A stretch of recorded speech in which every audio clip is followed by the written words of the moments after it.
Bismillahirrahmanirrahim. Assalamualaikum warahmatullahi wabarakatuh. Yang saya hormati Bapak Kepala Sekolah SDN Karanglayu. Yang saya hormati Bapak Ibu Guru hebat yang luar biasa. Puji serta syukur, marilah kita panjatkan kehadirat Allah Subhanahu wa Ta'ala.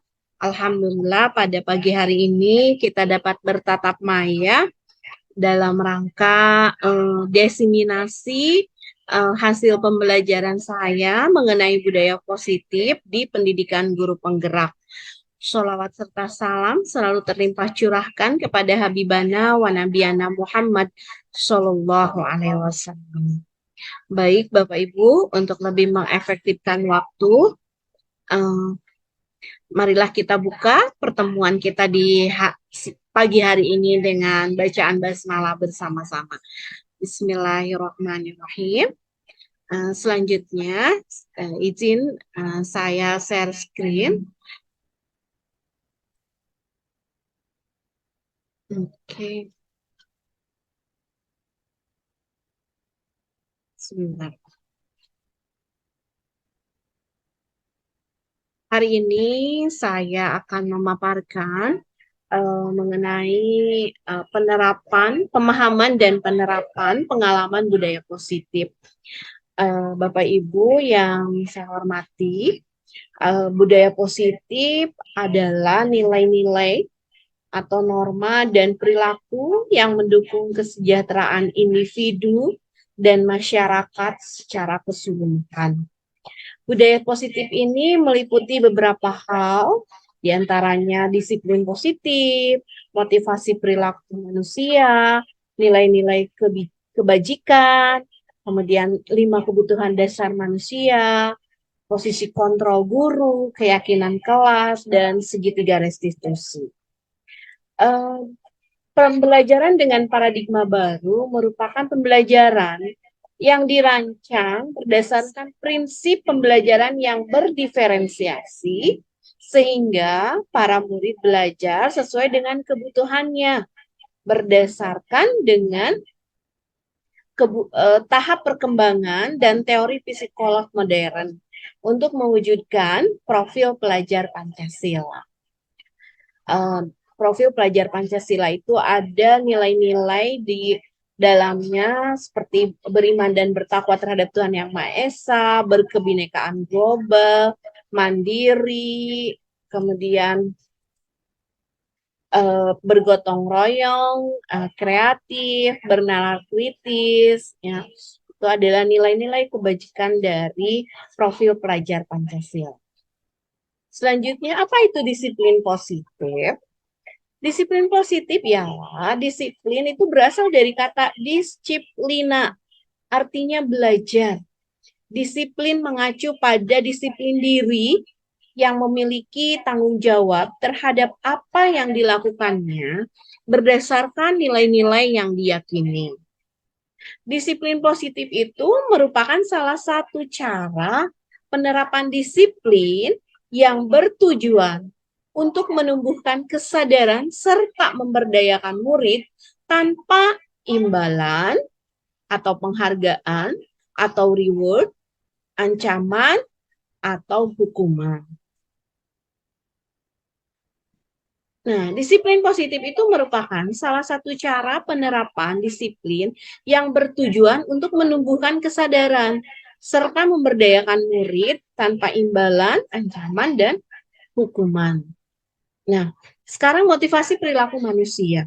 Motivasi perilaku manusia itu ada 3, yaitu yang muncul dari ekstrinsik atau dari luar, kemudian ada juga yang dari intrinsik dari dalam. Apa saja ya yang dari ekstrinsik itu? Yaitu motivasi untuk menghindari ketidaknyamanan atau hukuman. Kemudian untuk mendapatkan imbalan atau penghargaan dari orang lain. Sedangkan motivasi intrinsik itu yang tumbuh di dalam ialah untuk menjadi orang yang mereka inginkan dan menghargai diri sendiri dengan nilai-nilai yang mereka percaya. Itu mengenai motivasi perilaku manusia. Kemudian Hukuman, konsekuensi, dan restitusi. Hukuman itu apa? Hukuman itu bersifat tidak terencana, tiba-tiba gitu ya. Kemudian murid tidak tahu apa yang akan terjadi, tidak dilibatkan kalau hukuman itu. Hukuman itu bersifat satu arah. Hukuman itu bisa berupa fisik atau psikis. Nah, kalau konsekuensi itu bersifat terencana atau disepakati sesuai aturan. Murid tetap dibuat tidak nyaman dalam konsekuensi ini. Sikap guru tugasnya adalah memonitor murid. Sedangkan restitusi adalah proses menciptakan kondisi bagi murid untuk memperbaiki kesalahan. Nah, dalam restitusi juga kolaborasi yang mengajarkan murid untuk mencari solusi sendiri. Kemudian nilai-nilai kebajikan. Nilai-nilai kebajikan itu apa? Nilai yang disepakati bersama lepas dari suku, agama, bangsa, maupun latar belakangnya. Seperti tadi sudah saya kemukakan, dalam profil pelajar Pancasila ada 6 nilai-nilai yang harus kita kedepankan, yaitu beriman dan bertakwa terhadap Tuhan Yang Maha Esa, berkebinekaan global, bergotong royong, kreatif, bernalar kritis, mandiri. Ini kan nilai-nilai kebajikan profil pelajar Pancasila yang harus diterapkan di murid-murid kita.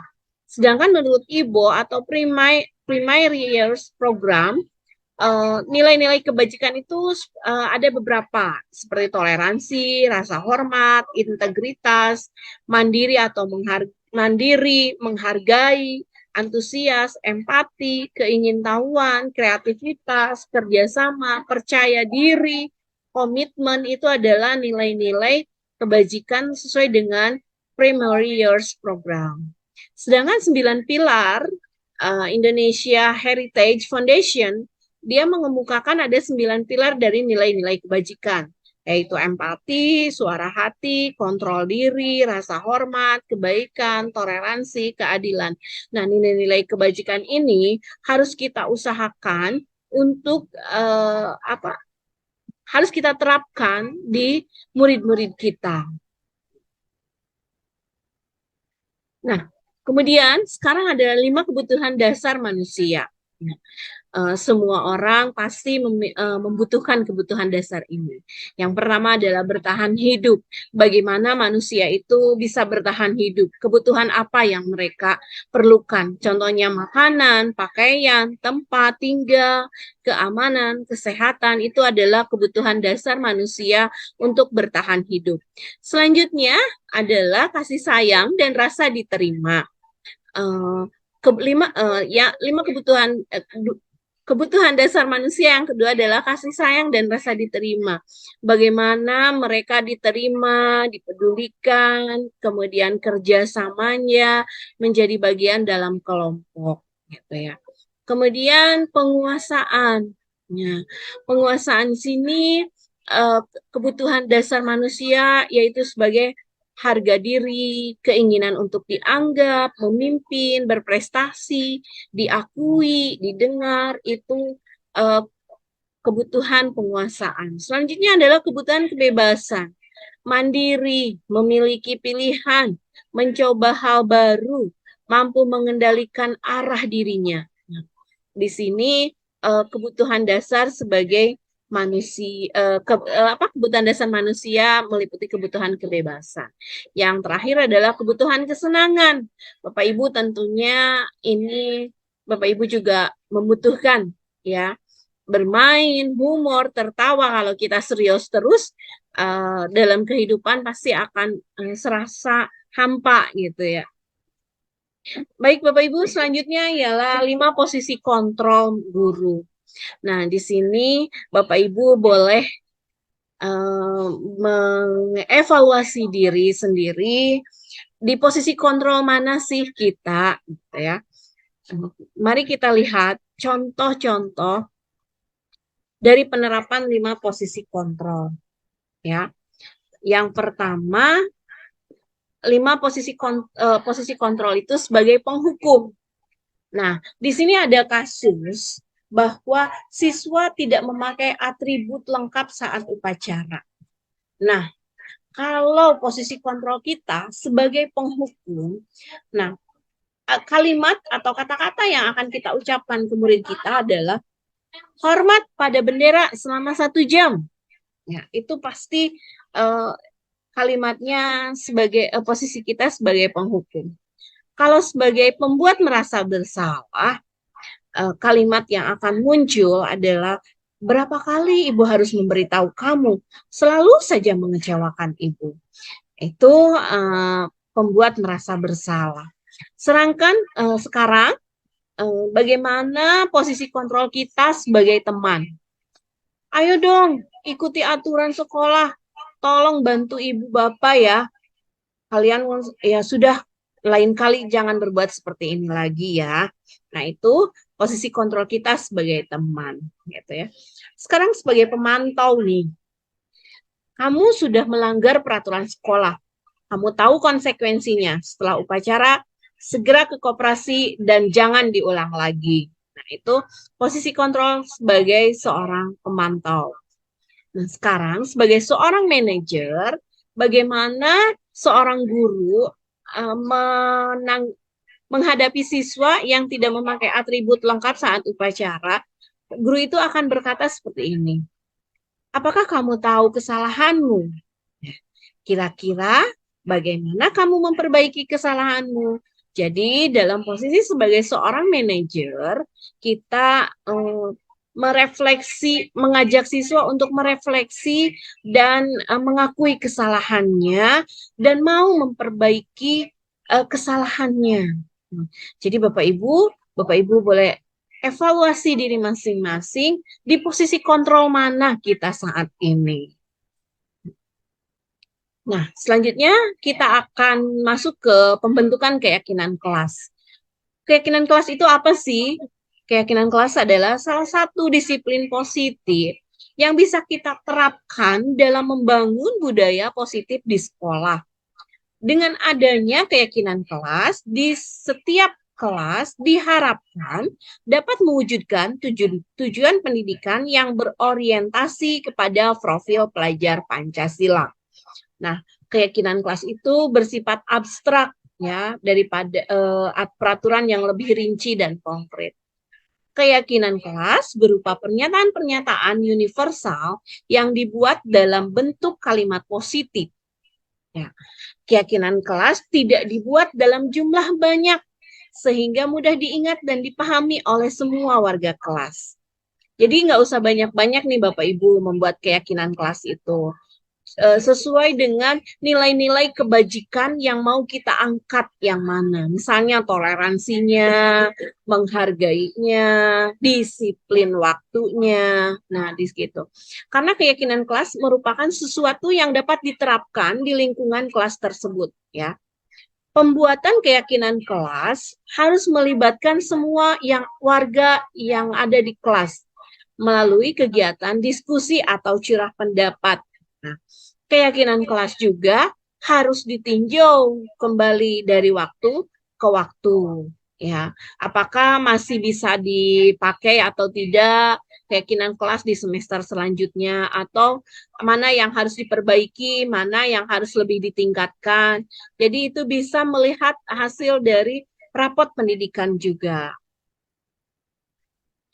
Kemudian sekarang segitiga restitusi Bapak Ibu.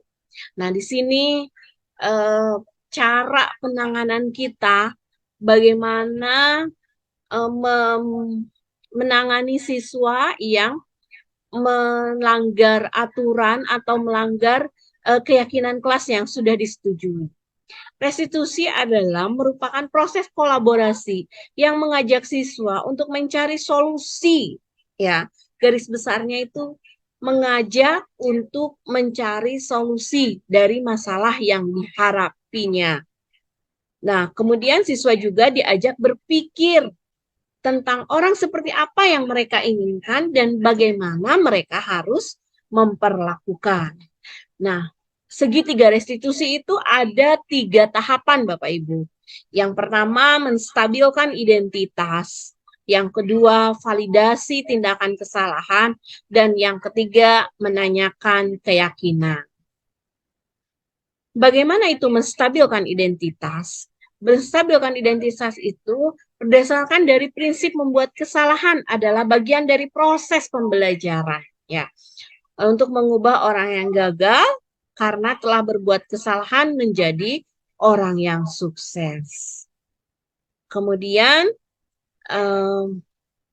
validasi tindakan kesalahan. Nah, validasi tindakan kesalahan ini berdasarkan prinsip setiap perilaku berupaya memenuhi suatu kebutuhan tertentu. Guru akan bergeser dari pemikiran stimulus respon menjadi proaktif.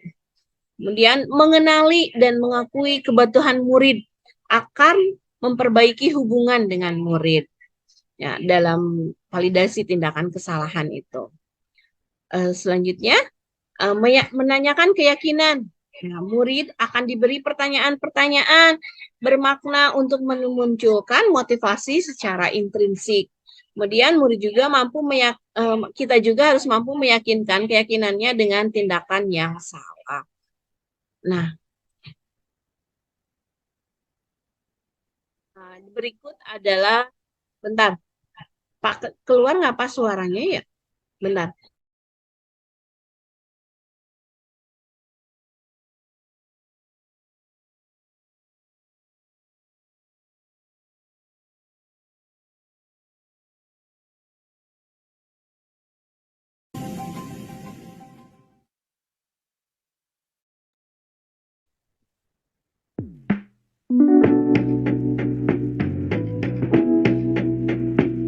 Ini adalah contoh dari penerapan segitiga restitusi dalam menangani anak yang melakukan kesalahan. Bukan terhadap Riani mengganggu dia sedang membuat tugas, Bu. Kenapa Ismi melakukan itu? Saya iseng saja, Bu, ingin mencandainya saja. Apakah Ismi tahu dengan mengusilin Riani itu bisa memancing ada? Apakah Ismi tahu dengan mengusilin Riani itu bisa memancing emosinya dan mengeluarkan kata-kata kotor dan Ismi tahu pasti ada dalam masalah? Ya, Bu, saya tidak sengaja. Saya tadi hanya ingin bercanda. Baiklah, Ibu di sini bukan untuk mencari siapa yang salah, tapi Ibu di sini untuk mencari penyelesaian bersama-sama, berpikir sama-sama tentang yang bisa kita lakukan untuk menyelesaikan masalah ini. Ismi, kamu pasti melakukan ini punya alasan, pasti bahagia bila ketawa terkejut dalam masalah. Kita percaya yang mana yang belum kamu tunjukkan. Bersikap baik sesama orang lain, menghargai sesama teman, dan saling menghormati sesama teman, Bu. Oke, kamu mengingat dengan teliti keyakinan kelas kita. Tapi dengan mengganggu teman, membuat tugas itu sudah menghargai dan bersikap baik dengan temanmu. Tidak, Bu. Kamu ingin menjadi orang seperti apa kalau terus bersikap usil di kelas? Saya ingin jadi orang yang baik dan bisa menghargai teman, Bu. Baiklah, sekarang apa yang bisa kamu lakukan untuk menyelesaikan masalah ini? Saya akan meminta maaf kepada Riani dan berjanji untuk tidak mengulang lagi, Bu. Bagus, tapi sekiranya nanti diulang lagi, bagaimana? Saya bersedia menerima sanksi yang Ibu berikan. Baiklah, sekarang bermaaf-maafan berdua. Begitu Bapak Ibu, contoh dari penerapan segitiga restitusi yang saya buat dengan anak-anak kemarin. Jadi ketika anak melakukan kesalahan itu, kita tidak langsung berbicara menjudge anak itu salah. gitu. Tapi kita stabilkan dulu identitas, ajakin ngobrol gitu kan. Eh, Tanyakan kenapa anak tersebut melakukan kesalahan seperti itu. Nah, setelah itu baru Bapak Ibu menanyakan keyakinan kelas yang sudah disepakati di kelasnya juga. Kemudian nanti Bapak Ibu juga mengajak ngobrol solusinya harus seperti apa yang harus diperbaiki dari anak tersebut yang melakukan kesalahan gitu ya. Kalau kita langsung dengan hukuman, uh, korban dari kesalahan tersebut, anak yang bersalah itu pasti akan senang gitu. Tapi kan ini kita menstabilkan dua-duanya. Jadi tidak langsung menjudge bahwa anak itu bersalah gitu. Any question Bapak Ibu? Adakah pertanyaan?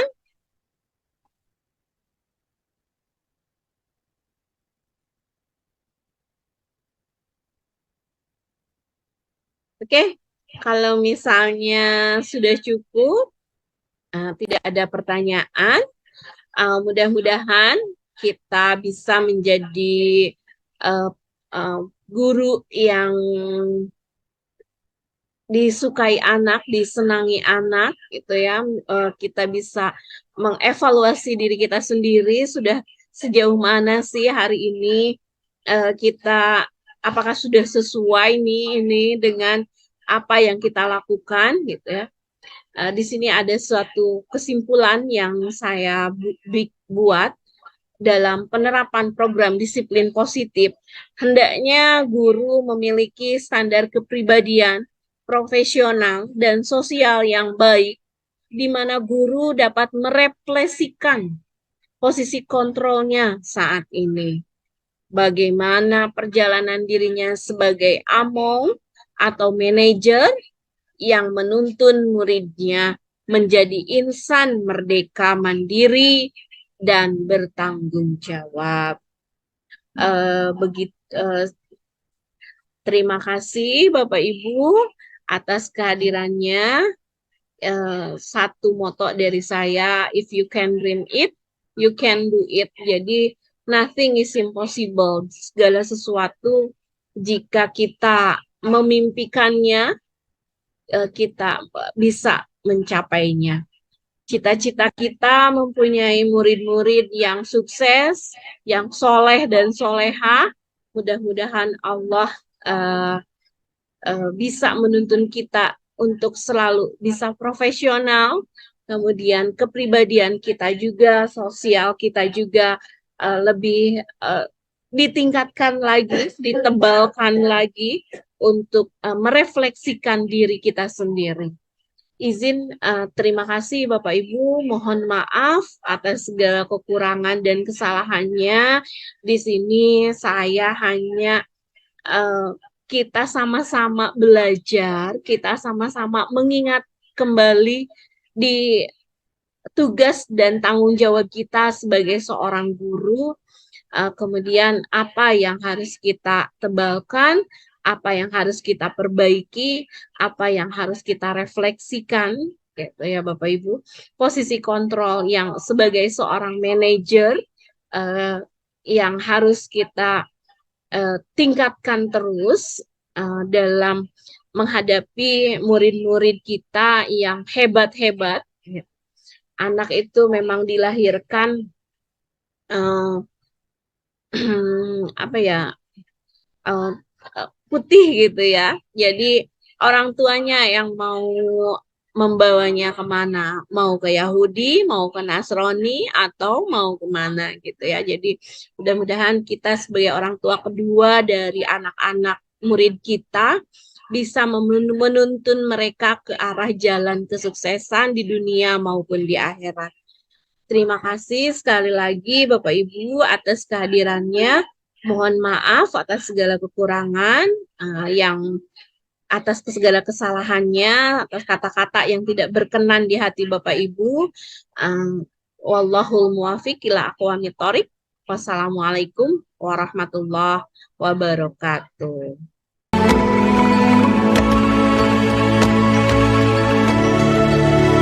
Assalamualaikum warahmatullahi wabarakatuh. Waalaikumsalam warahmatullahi wabarakatuh. Apa kabarnya hari ini teman-teman? Alhamdulillah luar biasa. Allahu Akbar. Masih semangat? Masih.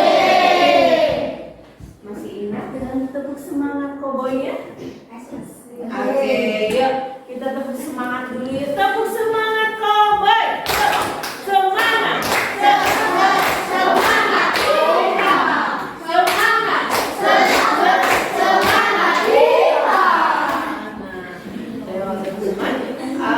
Hari ini kita akan membuat kesepakatan kelas. Untuk apa? Untuk mewujudkan disiplin. Teman-teman tahu nggak apa sih kesepakatan kelas itu?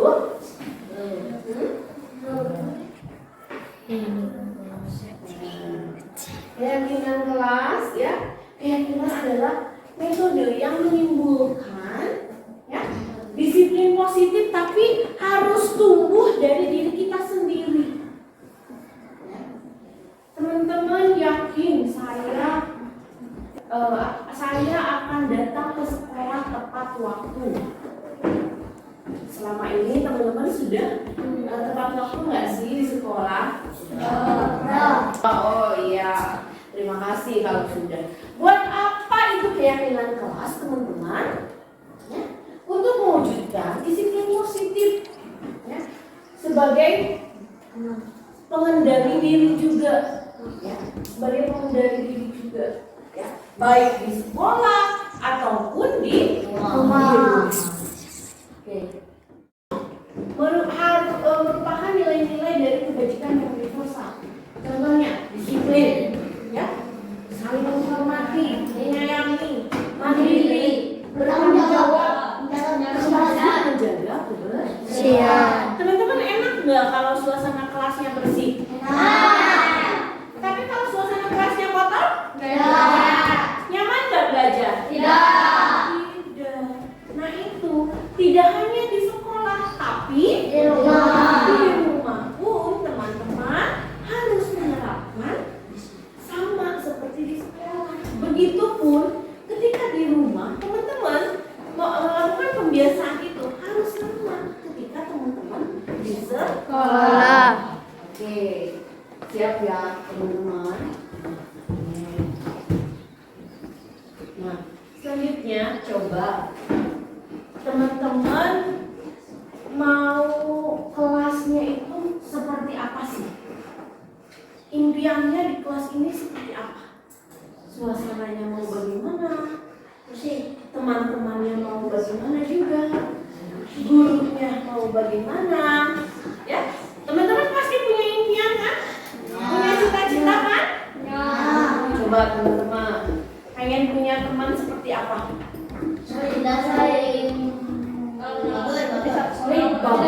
Solid, tidak saling membuli, apalagi saling menghargai, tolong menolong, menyayangi, toleransi, disiplin. Oh, tara popoyok. Good. Terus teman-teman, apa yang guru yang kayak gimana sih? Baik, bagus, cerdas, apalagi? Disiplin, betul, apalagi? Tertib.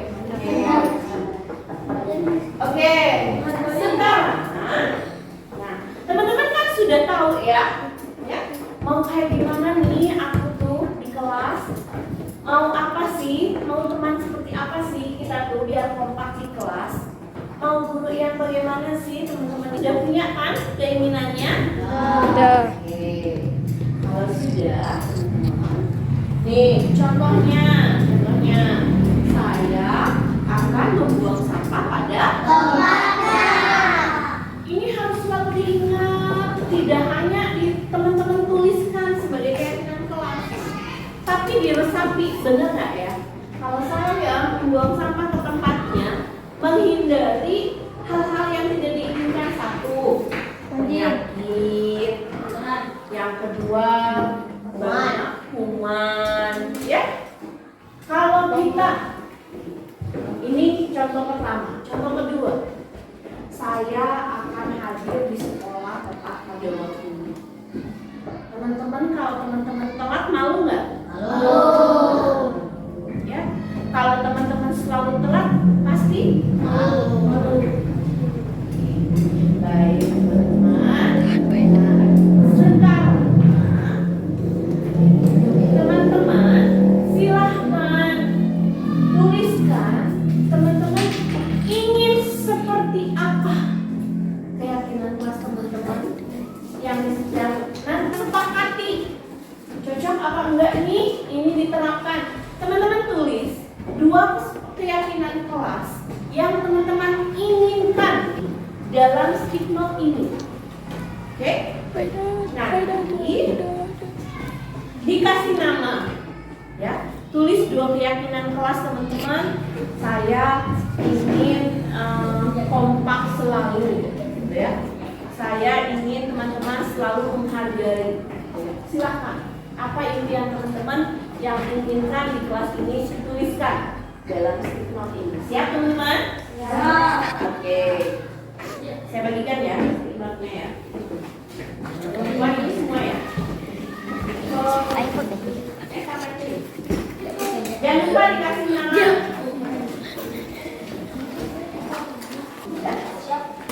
Belum ya? Satu lagi. Oke.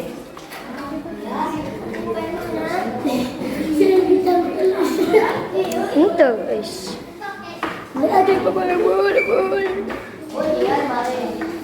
Tapi gede banget. Ayo, kasih nama dan tuliskan 2 keyakinan kelas yang teman-teman. Ke belakang. Ya, oh ayah.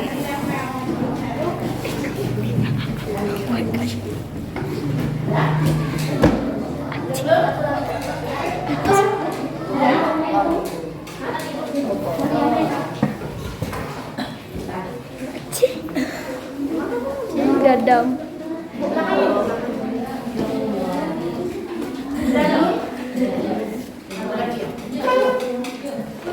Baliknya.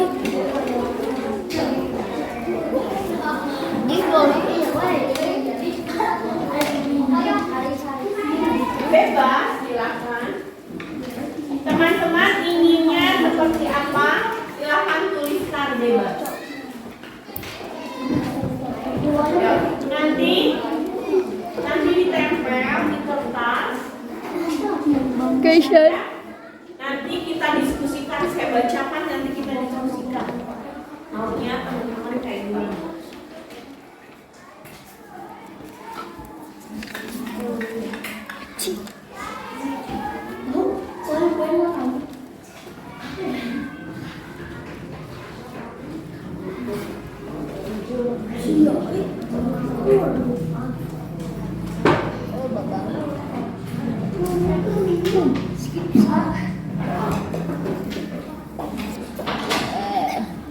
Baik jatuh.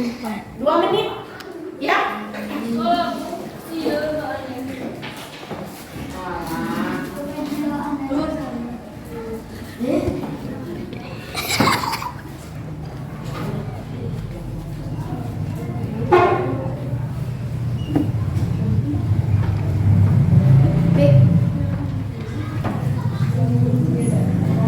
Jangan lupa dikasih nama dan keyakinan kelasnya, dua keyakinan kelas.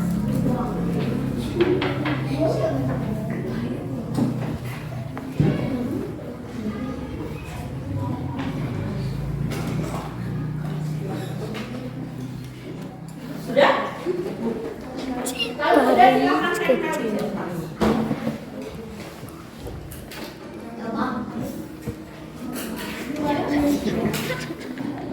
Tempelin.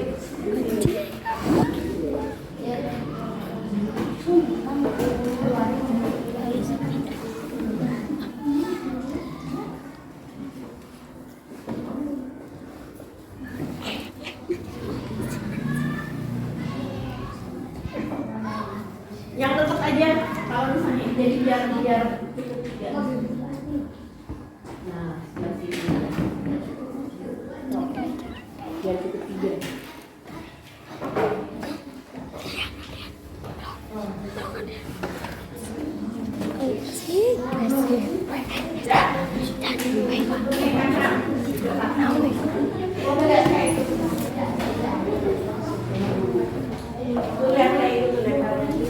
Iya.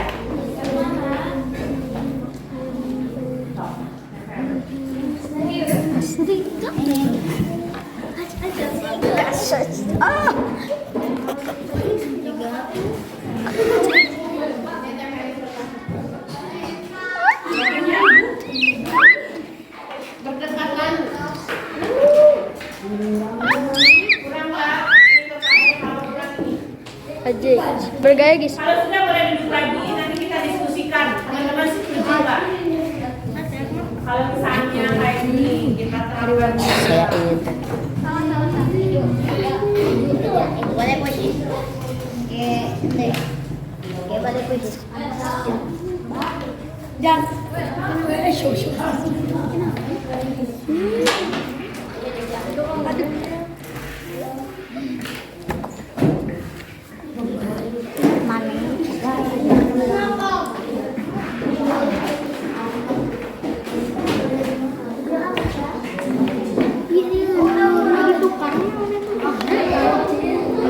Aji kece, aji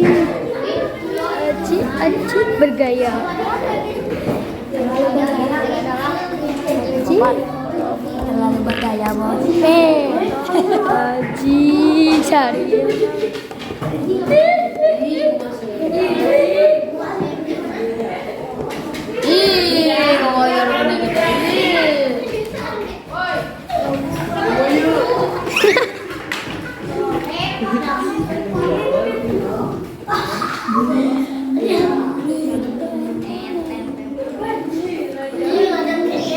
Kece. Oke, teman-teman, sudah?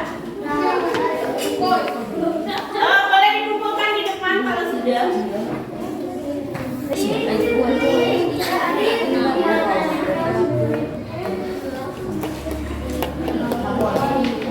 Mau datang apa?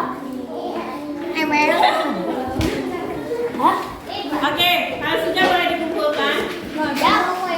Mau? Enggak.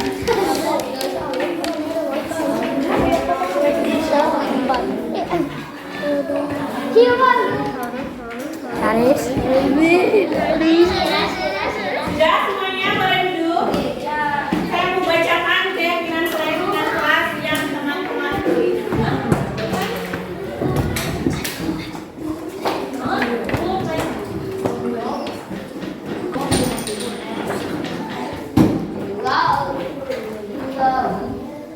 Oke teman-teman, sudah semuanya?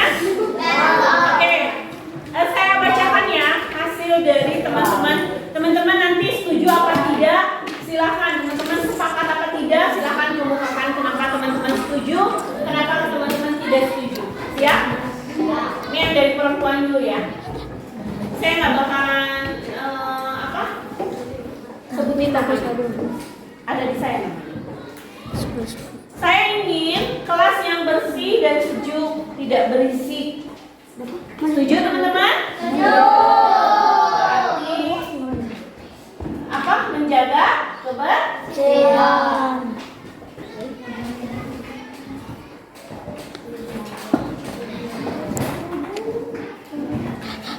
Oke. Yang kedua, saling kompak, saling tolong menolong dan tidak saling membuli. Setuju teman-teman? Setuju. Oke. Nih, yang selanjutnya masih sama. Saya ingin mempunyai teman yang baik, ingin mempunyai kelas yang bersih. Berarti saya akan menjaga. Yang kedua, saya akan menghormati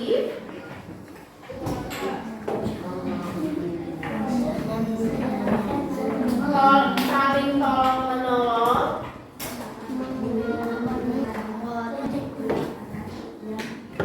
dan tidak membuli.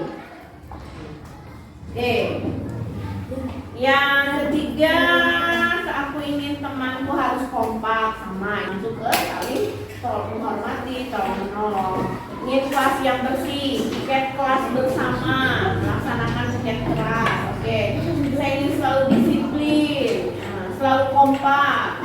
Ini teman-teman selalu solid dan harus kompak. Apakah saat kekompakan kita tulis, teman-teman? Setuju kalau kekompakan kita tulis di sini? Saya akan menjaga kekompakan ya. Menjaga kekompakan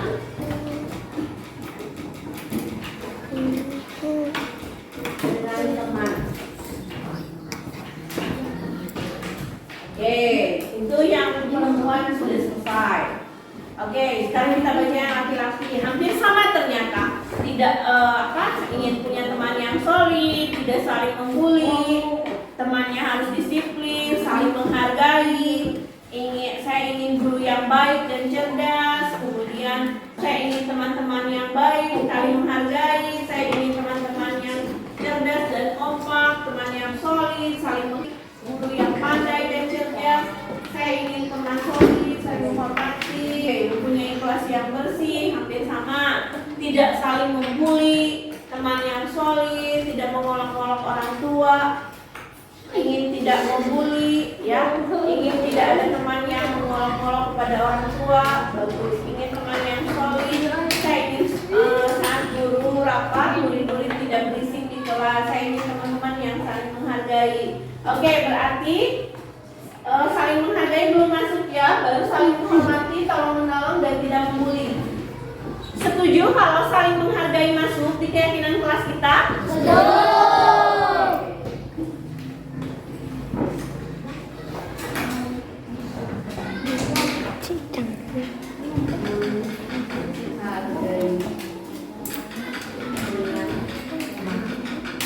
Tadi yang banyak muncul tidak membuli orang tua ya, masuk ke tidak membuli itu ya. Jadi membuli itu tidak hanya toh membuli diri sendiri, membuli keadaan diri sendiri. Nih teman-teman, memanggil teman dengan isi bodoh, isi kaya, isi miskin itu juga sama dengan membuli. Ya, itu juga tidak boleh. Oke, ini hampir sama. Kelasnya bersih, gurunya baik, kelas rapi. Saya ingin teman-teman disiplin ya, bersih, asri, rapi. Oke. Tidak menghakimi. Wow, ada tidak korupsi. Oke. Saya. Oke. Teman-teman, setuju nggak kalau misalnya di sini kita tulis disiplin dalam tepat waktu datang ke sekolah? Akan datang. Kalau listrik bu?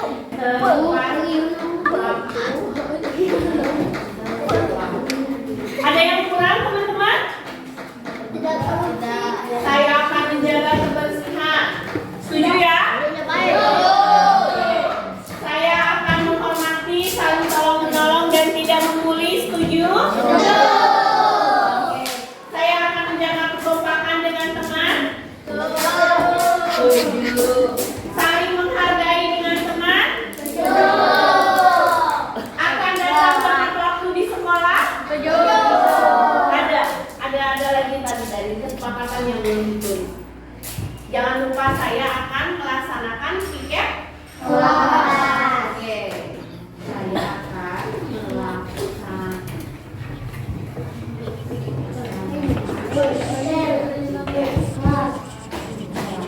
Teman-teman cukup ini keyakinan kelasnya? Oke. Kalau teman-teman merasa cukup, teman-teman keyakinan kelas ini tidak toh hanya untuk ditulis. Oke, tapi harus bagaimana?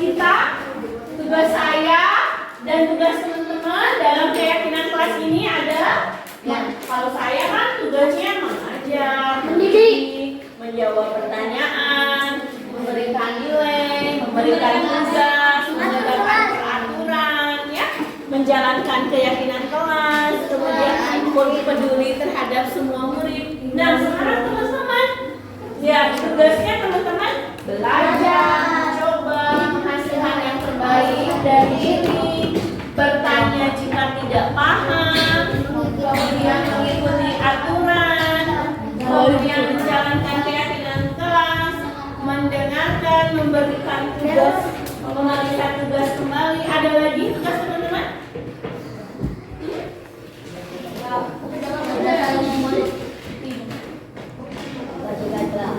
Itu kan tugas kita itu apa ya? Mengerjakan tugas, ya benar. Nah, tugas saya itu tidak menyakiti, tidak disakiti juga, memaksa untuk belajar. Teman-teman tidak enak kan kalau dipaksa-paksa?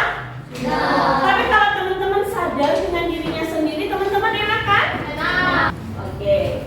Ya, teman-teman merusak barang, merapikan barang-barang itu bukan tugas saya. Menyiapkan makanan, ya, bukan tugas saya. Tapi menyiapkan makanan itu tugas orang tua kalian di rumah. Paham teman-teman? Oke. Siap teman-teman? Sepakat dengan keyakinan kelas yang kita buat? Insya Allah. Siap menjalankannya? Siap. Oke. Saya pegang ya aturannya teman-teman. Ya. Nanti teman-teman kalau misalnya lupa, nih akan saya ingatkan teman-teman sudah bikin nanti